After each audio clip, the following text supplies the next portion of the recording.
Assalamualaikum warahmatullahi wabarakatuh. Alhamdulillahi haqqa hamdi wa syukru ala nawali wassalatu wassalamu ala sayyidina Muhammad wa alihi min yaumina hadha ila yaumil liqa'i. Subhanaka la ilma lana illa ma 'allamtana innaka antal alimul hakim. Rabbana iftah bainana wa baina qaumina bil haqqi wa anta khairul fatihin. Wa qala 'azza wa jalla fi kitabil karim a'udzu billahi minasyaitonir rajim. Bismillahirrahmanir rahim. Qad aflahal mu'minuna alladziina hum 'an salatihim khashi'un. Wa qala Rasulullah Muhammad as-salatu imaduddin faman aqamaha faqad aqamaddin wa man tarakaha faqad haddamaddin. Amma ba'du hadratal mukarramun, para alim ulama, para ju'ama, para hujjaj, para tokoh masyarakat, wabil khusus Ketua DKM Masjid Jami Darussalamah Bapak Sahrir, dan juga guru kami Bapak Ustaz Yasin, juga Bapak Haji Safri, seluruh jamaah sekalian yang hadir pada kesempatan pagi hari ini, semuanya yang dirahmati Allah Subhanahu wa taala. Pertama-tama marilah kita bersyukur kehadirat Allah Subhanahu wa taala yang telah memberikan rahmat, taufik, hidayah serta nikmat sehat kepada kita semua, sehingga pada kesempatan pagi hari ini kita bisa duduk bersama melaksanakan kewajiban, yaitu melaksanakan sholat subuh berjamaah dan juga rutinitas thalabul ilmi. Mudah-mudahan kita duduknya di tempat ini mendapatkan rahmat dan hidayah serta ridhonya Allah Subhanahu wa taala. Salam dan salam semoga tercurahkan pula kepada Nabi besar kita Muhammad sallallahu alaihi wasallam yang telah mengajarkan kita dengan akhlakul karimah, dengan qudwatun hasanah, yang mudah-mudahan kita semuanya bisa mengamalkan apa yang diajarkan oleh baginda Rasul, sehingga kita kelak di yaumil kiamah diakui sebagai umatnya. Amin ya rabbal alamin. Hadirin jamaah sekalian rahimakumullah, baiklah, pada kesempatan pagi hari ini saya akan menyampaikan kajian subuh tentang pentingnya ibadah sholat. Kalau kajian ilmiah kayaknya ini nggak keren begitu, yaitu tentang ibadah sholat. Lalu apa alasan saya untuk mengambil tema ini? Kalau kita melihat dalam Quran surat Al-Mu'minun yang ayat yang pertama disebutkan, qad aflahal mu'minuna alladziina hum 'an salatihim khashi'un. Sungguh telah beruntung orang-orang yang melaksanakan salatnya itu dengan khusyuk. Di sini istilah bahasa santri, qad yang menempel kepada fi'il madi itu namanya qad litahqiq, menunjukkan makna sesungguhnya. Jadi kalau hidup kita ingin beruntung, maka kita harus belajar salat sampai salat kita sampai kepada kekhusyukan. Yang kedua, alasan yang kedua adalah kami mengambil tema ini disebutkan bahwa kata Rasulullah Muhammad sallallahu alaihi wasallam, as-salatu imaduddin, salat adalah tiangnya agama. Wa man aqamaha faqad aqamaddin, siapa yang mendirikan salat maka dia telah mendirikan agama. Faman tarakaha faqad haddamaddin, barang siapa yang meninggalkan salat maka ia telah meruntuhkan agama. Zaman sekarang ini ancaman-ancaman yang merusak akidah Islam sudah menyebar di mana-mana. Untuk itu kita harus belajar pentingnya belajar ibadah salat. Kemudian alasan yang ketiga mengambil tema ini adalah disebutkan kata Rasulullah Muhammad sallallahu alaihi wasallam, awwalu ma yuhasabu bil 'abdi yaumal qiyamah shalah. Amal yang pertama kali nanti dihisab yaumil kiamah yaitu ibadah sholat. Berarti amat sangat penting kita pada kesempatan subuh hari ini kajian kita tentang sholat. Hadirin jamaah sekalian rahimakumullah, di dalam rukun Islam yang kedua, yaitu di mana kita diperintahkan oleh Allah Subhanahu wa taala untuk melaksanakan ibadah salat. Salat itu berbeda dengan ibadah-ibadah yang lainnya. Kalau misalnya perintah ibadah puasa, cukup turun ayat. Ya ayyuhalladzina amanu kutiba alaikumussyam. Laksanakan salat, cukup turun ayat. Kemudian melaksanakan zakat, cukup turun ayat. Kata Allah, khuz min amwalihim shadaqatan tutahhiruhum wa tuzakkihim biha. Laksanakan zakat. Begitupun ibadah haji, cukup turun ayat. Walillahi 'alan nasi hajjul baiti man istata'a ilaihi sabila. Laksanakan haji. Tapi kalau yang namanya ibadah salat, ini jelas berbeda dengan ibadah yang lainnya. Tidak cukup turun ayat, tapi Allah Subhanahu wa taala langsung memanggil kekasihnya, yaitu Nabi besar kita Muhammad sallallahu alaihi wasallam. Di mana dipanggilnya? Langsung ke Sidratul Muntaha, tempat yang sangat ujung, tempat yang sangat tinggi, langsung dipanggil oleh Allah Subhanahu wa taala untuk menerima perintah salat. Hadirin jamaah sekalian rahimakumullah, bagaimana sejarah tentang menerima ibadah salat ketika Rasulullah dipanggil oleh Allah? Rasul mengalami 3 dimensi alam. Pada waktu itu Rasul berada di Masjidil Haram. Dari Masjidil Haram Rasulullah berangkat ke mana? Yaitu ke Masjidil Aqsa. Ini disebut dengan alam apa namanya? Alam apa, Pak? Yaitu alam nasut. Nasut itu artinya alam indrawi, alam yang bisa diraba, bisa dilihat. Contohnya Bapak berangkat dari rumah menuju Masjid Darussalamah, itu disebut dengan alam nasut. Kemudian dari Masjidil Aqsa naik ke langit pertama, 2, 3, 4 sampai ke 7. Itu disebut dengan alamul malakut, alamnya para malaikat-malaikat Allah yang kita nggak tahu. Dari langit ke-7 langsung naik ke mana? Ke Rafratul Akhdar. Naik lagi ke Mustawa. Naik lagi ke Arash. Naik lagi ke Sidratul Muntaha, berjumpa dengan Allah, menerima perintah salat. Pertama 50 rakaat. Kedua 10 waktu. Kemudian 5 waktu. Pulang lagi melihat surga, melihat neraka. Pulang lagi turun ke bumi, hanya memakan waktu sepertiga malam lamanya. Itulah perjuangan baginda Rasulullah Muhammad sallallahu alaihi wasallam. Perjalanan yang amat sangat jauh ditempuh dengan waktu yang amat sangat singkat. Kalau diukur dengan logika kita, Pak, nggak mungkin. Dengan pengetahuan impossible. Tapi kalau menurut keimanan, keyakinan kita kepada Allah, apapun yang Allah kehendaki lebih jauh daripada itu, Allah sanggup untuk memberangkatkan Nabi besar kita Muhammad sallallahu alaihi wasallam. Hadirin jamaah sekalian rahimakumullah, itulah keistimewaan ibadah salat. Maka Nabi ngancam betul itu. Ngancam betul orang yang ninggalin sholat. Kalau saya di kampung itu suka ada sholawatan ba'da subuh. Yang sholawatannya kakek-kakek lagi. Man taroka sholatal khamsa amdan muta'amidan panjaja'uhum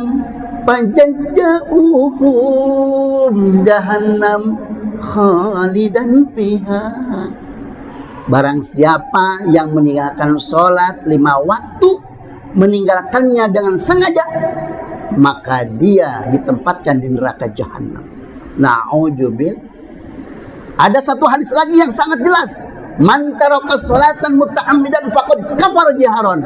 Siapa yang ninggalin sholat 1 waktu saja dalam kondisi sehat, dalam kondisi sempat, tinggalkan sholat, maka dia dinyatakan kafir. Masya Allah. Dulu kita pembahasannya banyak di media tentang tidak boleh mengatakan kafir. Kepada yang lain pun gak boleh. Ternyata Allah sendiri, Rasul sendiri menyatakan kafir kepada orang yang meninggalkan sholat. Mudah-mudahan kita semuanya orang-orang yang sudah istiqomah di dalam melaksanakan sholat, ikhlas karena Allah Subhanahu wa ta'ala. Amin ya robbal alamin. Ibu bapak hadirin sekalian rahimakumullah, disebutkan dalam Quran tadi ayat pertama surat Al-Mu'minun, qad aflahal mu'minuna alladzina hum an salatihim khashi'un. Sungguh telah beruntung orang yang melaksanakan salatnya dengan khashi'un, khusyuk. Khusyuk itu yang bagaimana sih? Sekarang banyak orang yang aliran-aliran lain dalam Islam, salat diterjemahkan Allah Maha Besar, dengan menyebut nama Allah yang Maha Pengasih lagi Maha Penyayang. Menurut mazhab ulama, mazhabul mutlak, salat digunakan dengan bahasa-bahasa daerah, hukumnya tidak sah.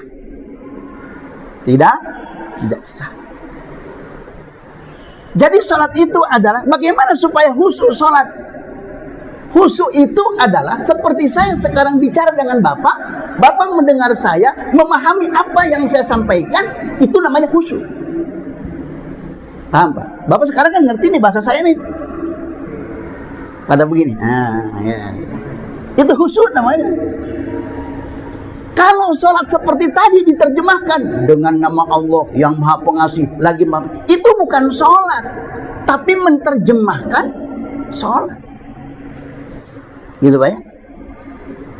Salat itu adalah apabila kita memahami tujuan ayat tersebut, ketika Allahu Akbar sudah tahu tujuannya, sami Allahu liman hamidah tahu tujuannya, inna sholati wa nusuki wa mahyaya tahu tujuannya, itu namanya komunikatif,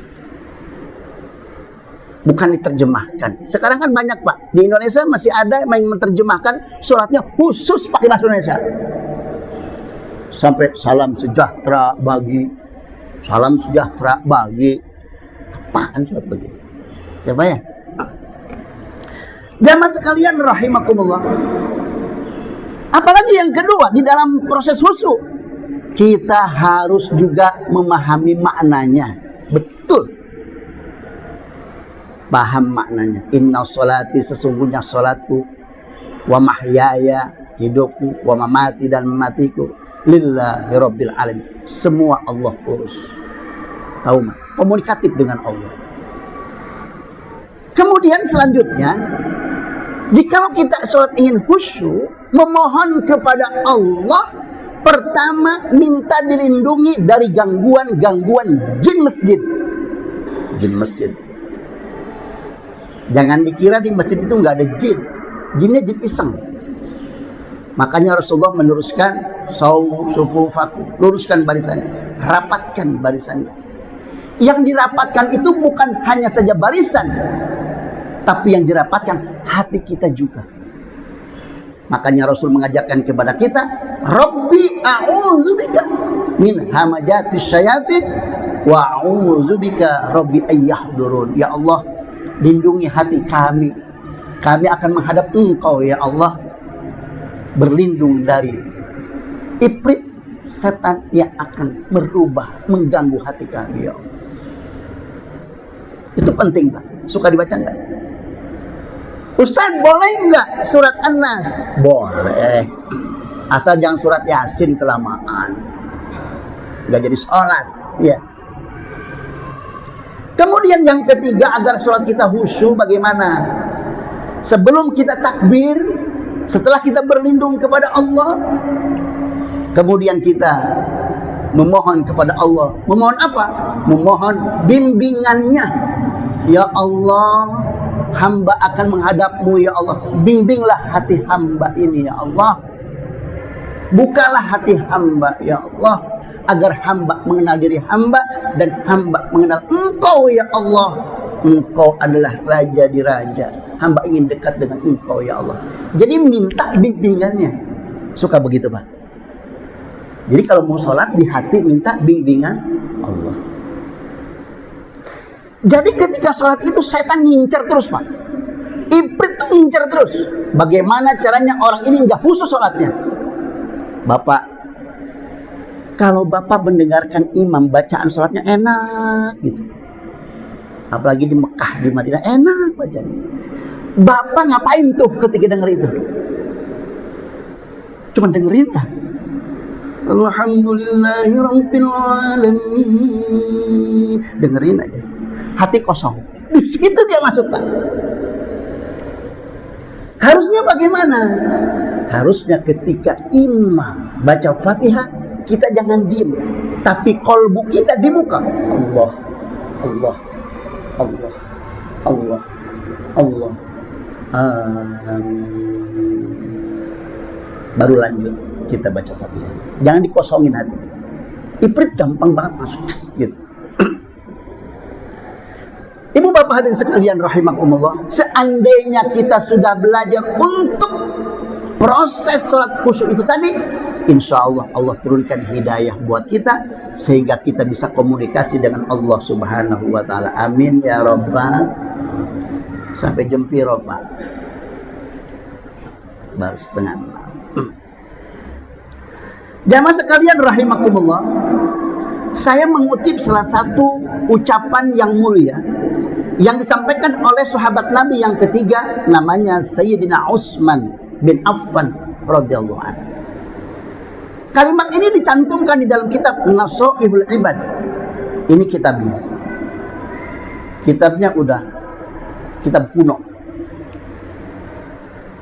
Kitabnya Nashaihul Ibad karangan Syekh Nawawi Tanara Banten. Beliau mengutip perkataan Sayyidina Utsman. Qala Utsman radhiyallahu an, apa katanya? Man hafizas salawatil khamsa li waqtiha wa dawama 'alaiha ay ala muhafazatis salawati akramahullahu bi tis'i karamatin. Man hafiz sinten wong kang memelihara. Bahasa enten. Enten wong Jawi. Enten. Barang siapa yang memelihara sholat yang 5 waktu, kemudian kontinu melakukannya, maka orang tersebut akramahullahu bi tis'i karamatin, akan Allah berikan 9 kemuliaan. Masya Allah. Bapak, Ibu, kalau kita sholatnya bisa memelihara sholat, Allah akan memberikan 9 karomah. Kita suka cari-cari keramat ya, nggak usah. Cari karomah. Kalau ingin karomah, istiqomah dalam sholat. Bagaimana istiqomahnya? Di sini otomatis yang disebut dengan hafizah itu memelihara, mulai dari memelihara waktu sholat. Yang kedua, memelihara bacaan-bacaan. Yang ketiga, memelihara wudhunya. Kalau itu kita pelihara, insya Allah Allah turunkan 9 kemuliaan. Apa yang pertama? Yuhibbuhullahu, Allah akan mencintainya. Kemuliaan yang pertama, orang yang menjaga sholatnya, Allah akan cinta kepada kita. Kalau Allah sudah cinta kepada kita, kata Allah, apa yang kau mau, aku berikan. Enak gak, Bu? Ya Pak ya? Jadi selama ini doa kita bukan tidak dikabulkan, bukan tidak didengar,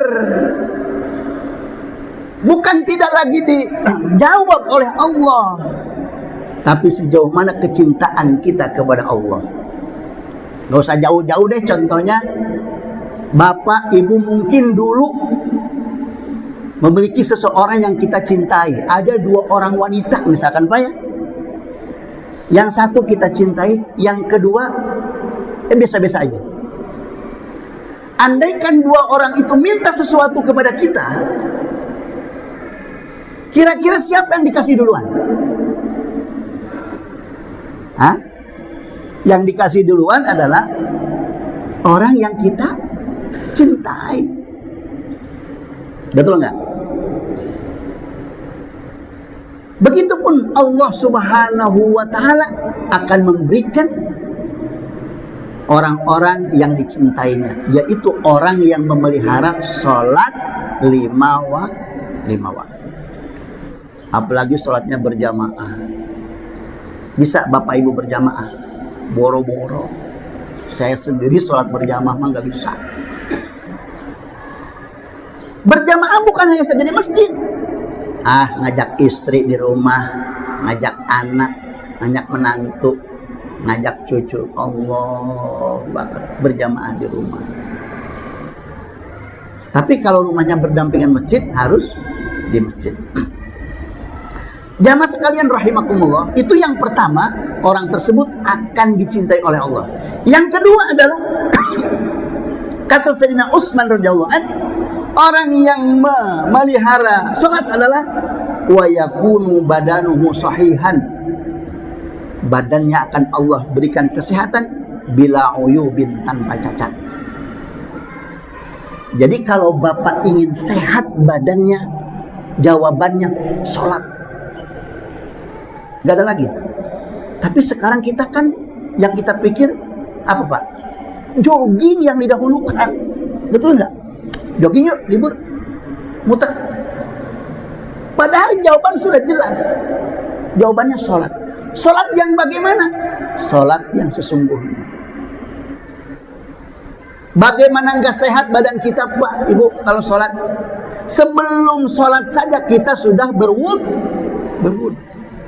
Berwudu itu bukan sebatas jasmani yang sehat, tapi ruhani, jasmani, zahiran, wa batinan akan sehat. Kulit, wajah, tangan akan sehat, hati akan sehat. Kenapa? Sebab dibarengi dengan niat dan dibarengi dengan doa semua anggota wudu.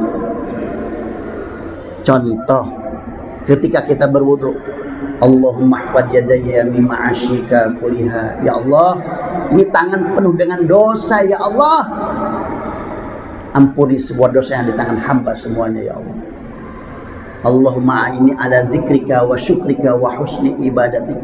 Ya Allah, baguskanlah lisan hamba untuk senantiasa berzikir kepada Engkau. Ya Allah, hidungnya Allahumma arihni raihatal jannati wa anta ani radid. Ya Allah, ciumkan hidung ini dengan bau-bau surga nanti di sana.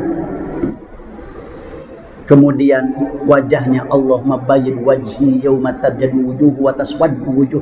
Ya Allah, cahayakan wajah hamba di mana nanti di padang mahsyar yang begitu gelap tidak ada cahaya kecuali cahaya orang-orang yang berwudu. Sekarang kan yang dikedepankan apa?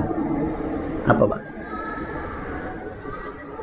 Biar glowing itu pakai apa? Skincare ya.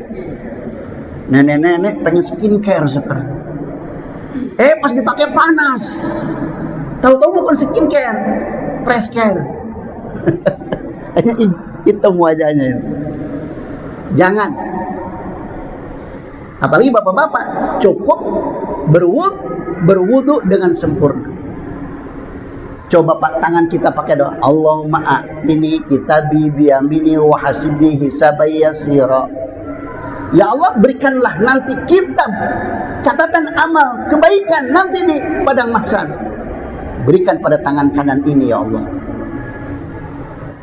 Yang kiri, Allahumma la tu'tini kitabi bisimali aw min wara'i zuhri. Ya Allah, janganlah Engkau berikan buku amal catatan kami nanti di tangan sebelah kiri atau di sebelah belakang. Itu doa keren. Keren banget. Hafal Bapak? Hafal nggak? Kalau nggak hafal nanti minta ditulisin sama Pak Ustadz Yasin. Ya. Sampai ke kaki.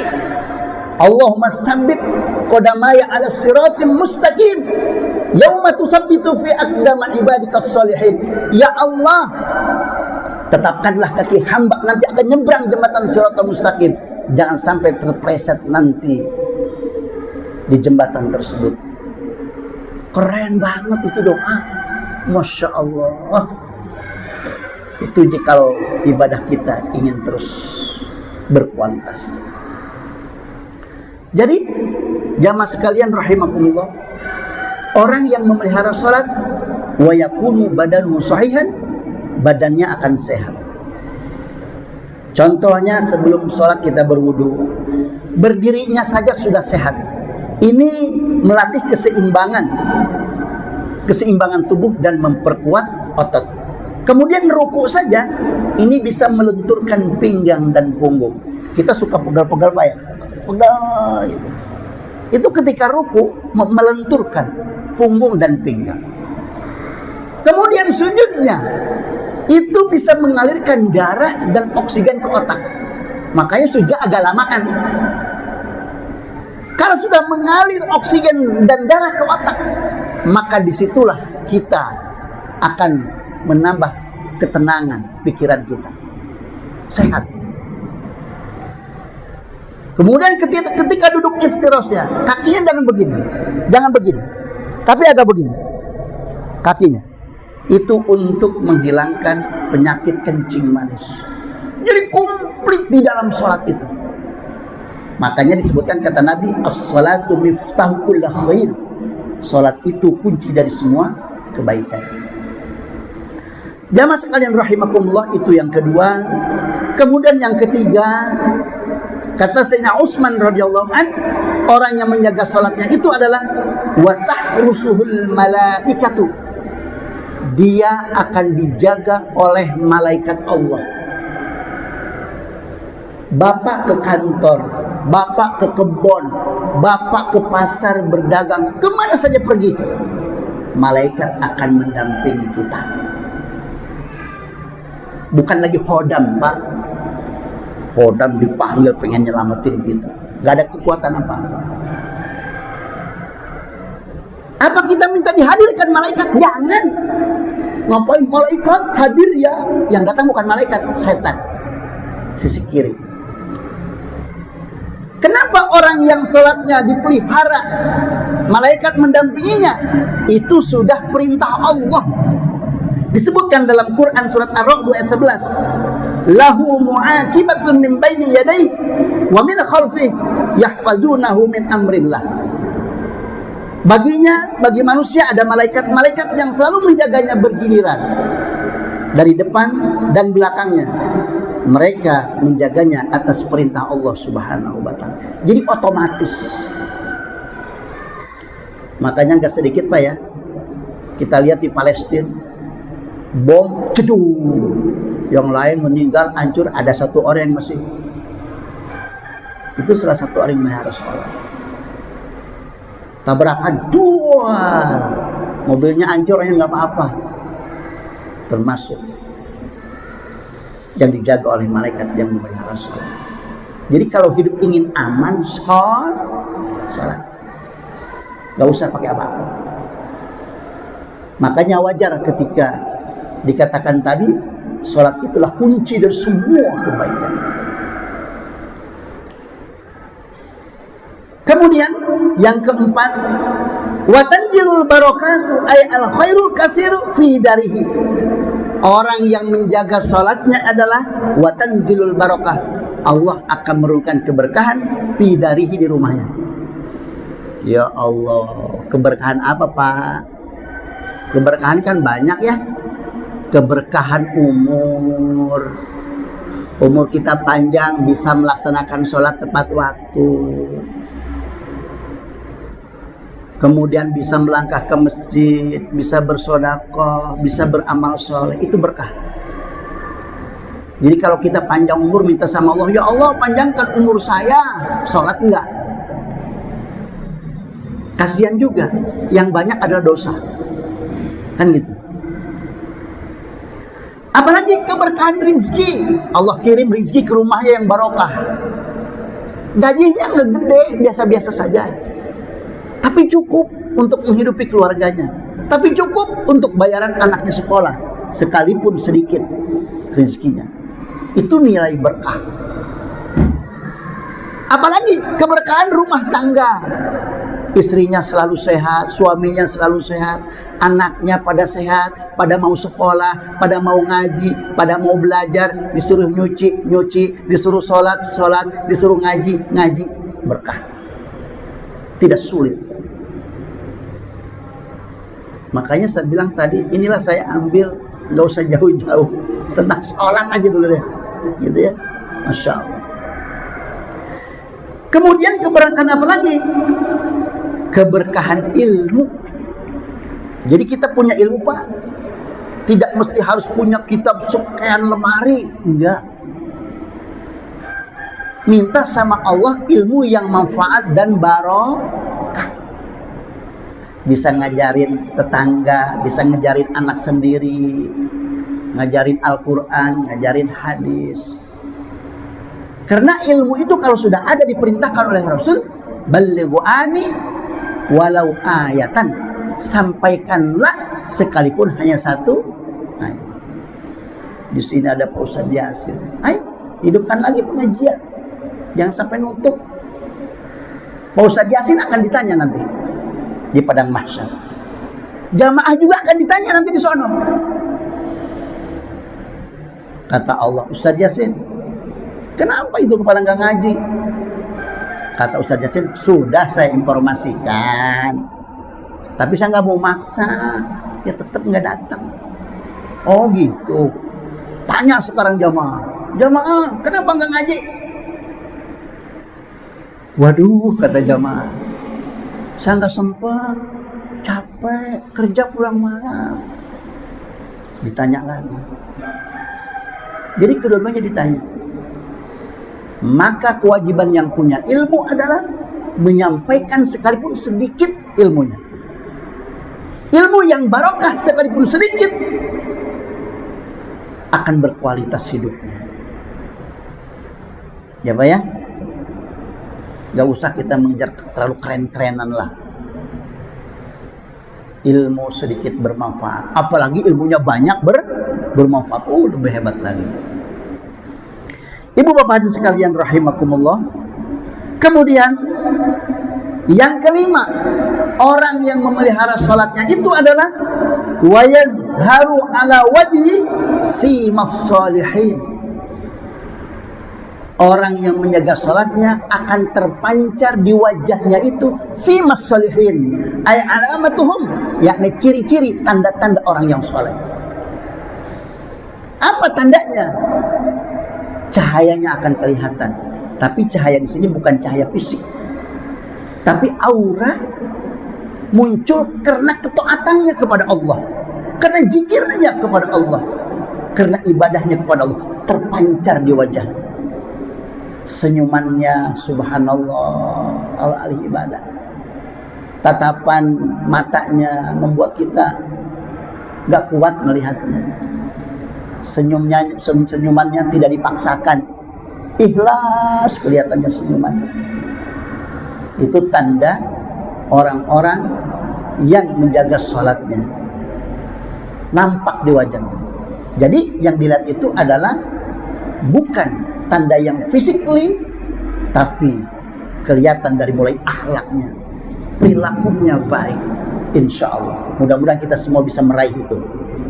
Amin ya rabbal alamin. Kemudian yang ke-6, orang yang memelihara salat adalah wa yu'allidullahu qalbahu fayaqbalul mawa'izah. Dia akan dilembutkan hatinya oleh Allah sehingga ia gampang menerima nasihat dari orang. Hati itu Pak, ada yang lembut, ada yang setengah lembut, ada yang keras. Bahkan hati itu kalau sudah keras, itu lebih keras daripada batu. Qaswatul qulub, keras. Coba sholat, anak lu aja dulu sholat. Woi, puasa. Ya.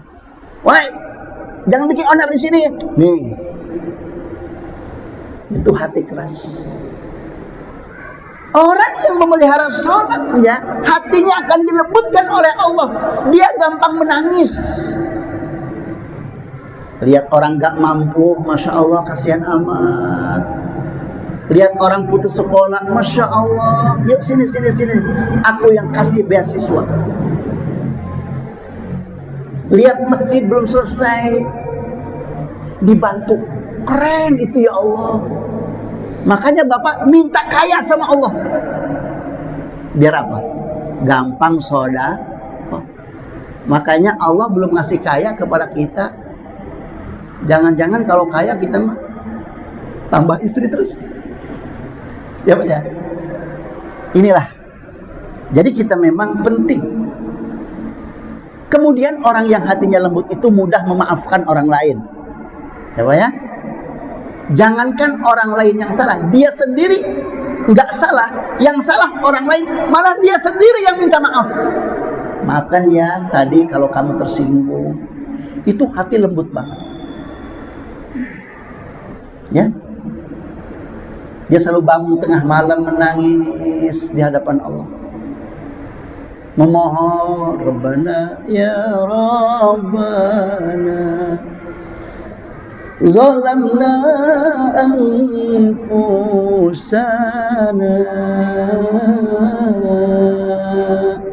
wa illam taghfir lana wa tarhamna lanakunanna minal khasirin. Tengah malam, sepertiga malam, sejam sebelum subuh, di situ sujud, mohon angkat.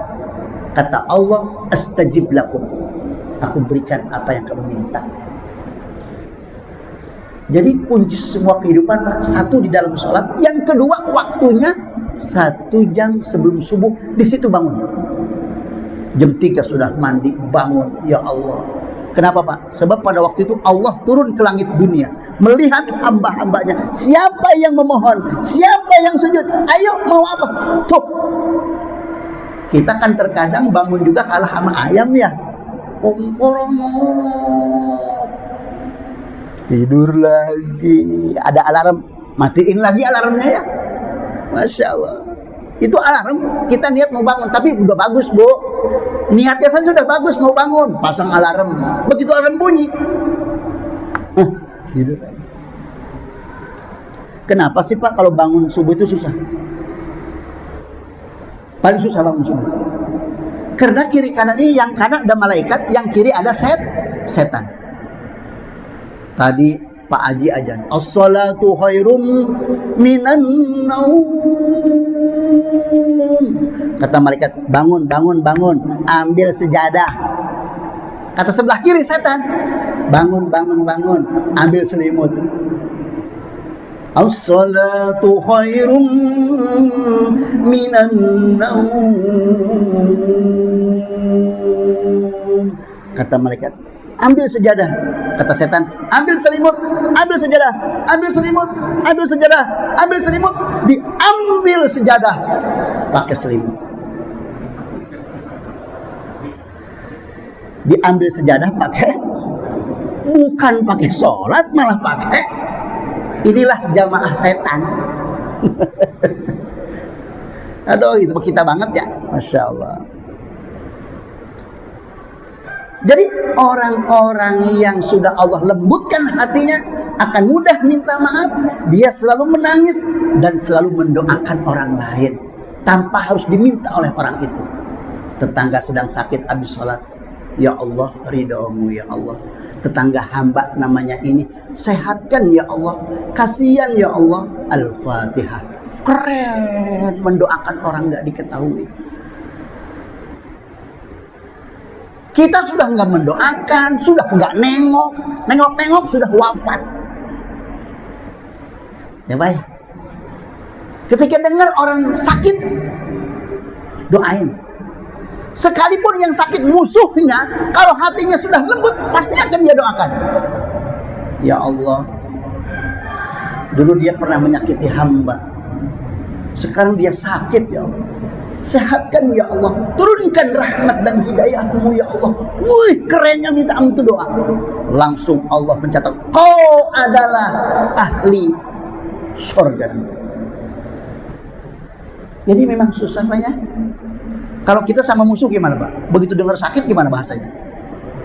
Mampus loh, mati. Begitu mati, alhamdulillah, udah mati. Ya. Na'udzubillah, jangan, doakan kawan-kawan kita. Jam berapa? Ada tanya jawab. Ini sampai pas. Biasanya jam berapa selesai? Udah selesai ya? Jam 9 ada. Dikit lagi. Kemudian yang ke-7, orang yang menjaga salatnya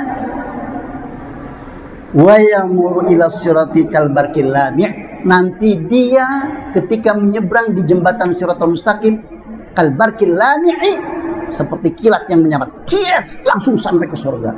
Itu yang memelihara salat. Nanti kata Rasulullah, orang menyeberang di jembatan Shiratal Mustaqim itu ada yang seperti burung, ada yang seperti angin. Yang paling cepat siapa? Yang memelihara sholat.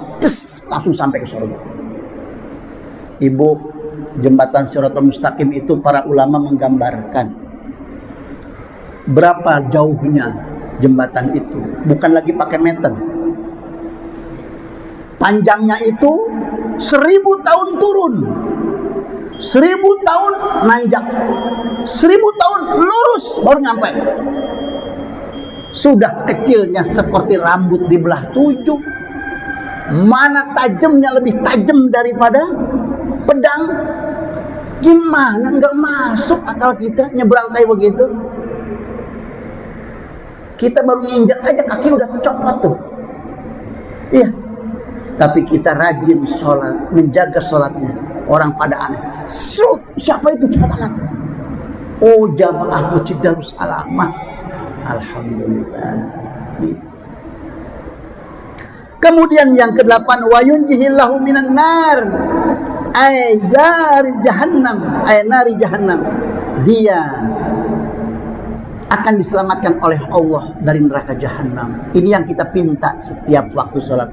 Rabbana atina fid dunya hasanah wa fil akhirati hasanah wa qina adzabannar. Ya Allah, selamatkan hamba di dunia, selamatkan hamba di akhirat, selamatkan hamba dari api neraka. Ini yang kita pinta. Orang yang menjaga salat diselamatkan dari api neraka. Kemudian yang terakhir, orang yang memelihara salat itu adalah wa yudhirullahu fil jannah. Sudah nggak ditawar lagi, dia ditempatkan oleh Allah fil jannati, di dalam surga. Ibu, surga itu tahu? Nggak tahu kan? Bahkan Nabi sendiri menggambarkan surga bagaimana? Bingung juga. Sehingga Nabi bilang, fiha mala ainun ra'at wala udunun sami'at wala khatra ala qalbil basar. Surga itu adalah tidak bisa, yang tidak pernah kita pandang oleh mata. Ibu datang ke mall, datang ke hotel berbintang, indahnya seperti itu. Biasanya ibu bilang, surga kayak begini kali ya. Nggak ada apa-apanya. Seindah surga itu, sekalipun kita melihat keindahan di dunia, tidak ada bandingannya. Walau ujudun samiat, melihat keindahan-keindahan, tidak ada. Suara-suara terindah di dunia tidak ada. Lebih indah di sana.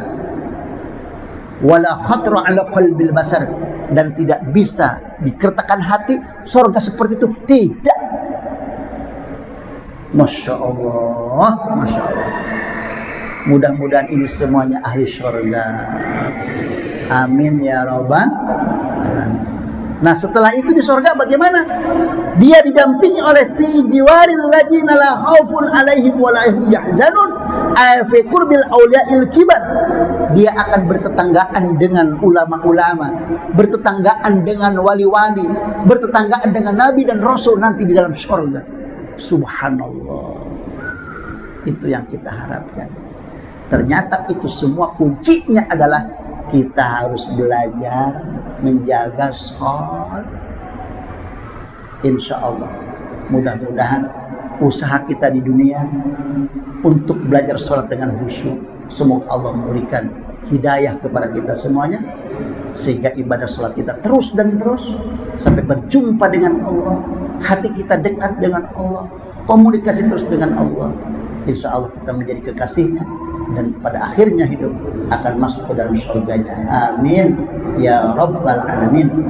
Itu saja yang dapat saya sampaikan. Mudah-mudahan ada hikmah dan manfaatnya. Wallahu muwaffiq ila aqwamit thariq. Assalamualaikum warahmatullahi wabarakatuh.